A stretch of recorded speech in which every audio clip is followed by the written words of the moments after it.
वह नित्य व्रती भगवान की कथा सुनाते थे, भगवत कथा। मथुरा के रहवासी कृष्ण के प्रिय थे तो भागवत कथा कहते थे।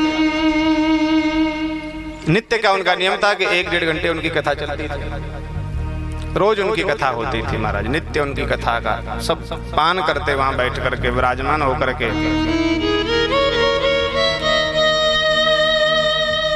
लेकिन एक वहां पर जब महाराज जी कथा कहने के लिए शुरू होते, छोटी सी व्यासपीठ बना रखी थी, बाहर से भी कुछ लोग आया जाते, 10-20 लोग इकट्ठा हो जाते थे। कथा में ध्यान दो, ये अभी आ जाएंगे तुम्हें दर्शन देने। मैंने अभी कहा कथा में डिस्टर्ब नहीं।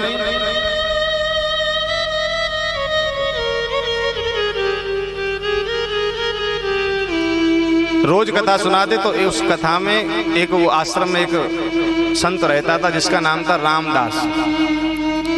रामदास का काम था, जैसे ही महाराज जी कथा सुनाने के लिए बैठे तभी किसी को, अरे इधर आओ, ये काम करो, और इधर आओ, भोजन की व्यवस्था देखो।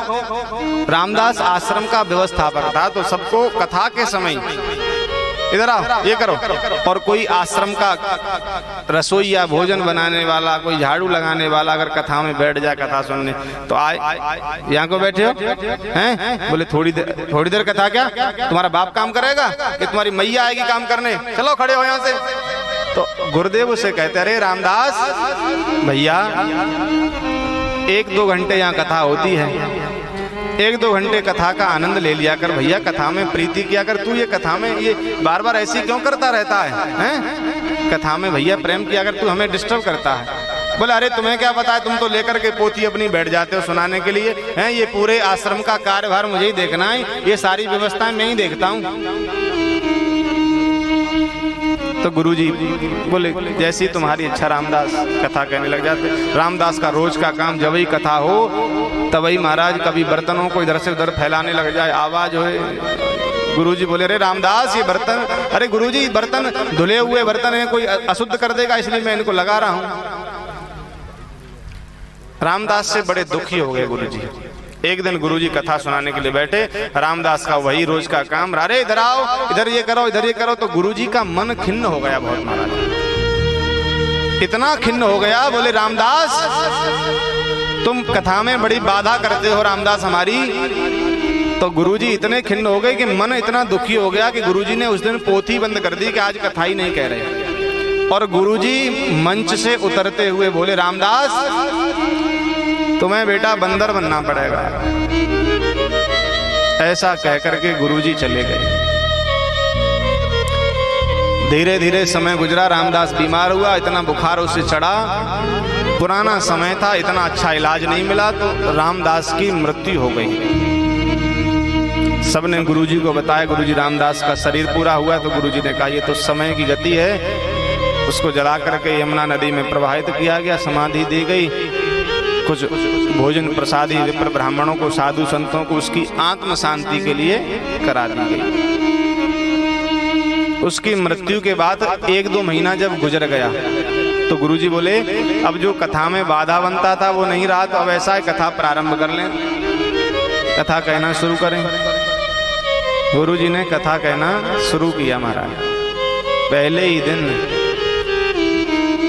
जैसे ही गुरुजी विराजमान हुए, भागवत जी का पहला ही श्लोक गुरुजी ने बेला, जनमादस्य यतो अन्वयादितरशार्ते स्वभिज्ञस्वराट तेने ब्रह्म हृदय आदि कवये मोहन्ति यत सूरयः।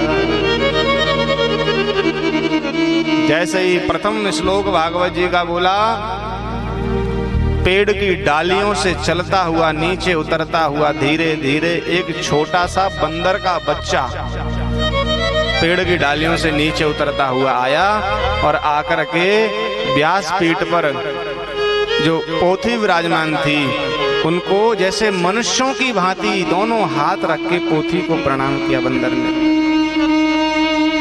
गुरुजी के चरणों में साक्षात प्रणाम किया और जाकर के सबसे आगे भीड़ में ऐसे बैठ गया, हाथ जोड़ करके जैसे मनुष्य बैठते हैं।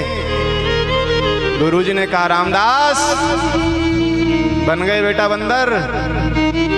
रामदास के नेत्रों से अश्रु बहने लगे, रोने लगा बंदर। गुरुजी कथा कहने लगे। रोज कथा को सुनता वह रामदास बंदर, रोज कथा सुनता। अंत में गुरुजी जो प्रसाद देते उसको लेकर के चला जाता। गुरुजी जब भोजन करते ना तो उनकी पत्तल पे जो झूठन रह जाती, रामदास आता और झूठन को खाता और चला जाता। जो आश्रम के लोग थे वो सब जान गए, तो वे भी उस गुरुजी की पत्तल पर अधिक झूठन छोड़ने लगे कि रामदास आएगा खा लेगा, अधिक झूठन छोड़ देते। 1-1.5 साल में कथा पूरी हुई। 1 घंटे गुरुजी ज्यादा कहते थे, 1-1.5 घंटे तो, और विस्तार से कहते थे। वैसे तो भागवत जी 7 दिन में हो जाती, लेकिन गुरुजी विस्तार से धीरे धीरे अपना कहते थे। 1-1.5 साल लगी 1-1 घंटे कहते हुए। 1-1.5 साल तक बंदर नियमित रूप से रामदास आया, कथा सुनी। अंतिम दिन गुरुजी ने अंतिम श्लोक बोला, नाम संकीर्तनम यस्य सर्व पाप प्रणाशनम। अंतिम श्लोक का श्रवण करके रामदास चला गया। गुरुजी की कथा पूरी हुई।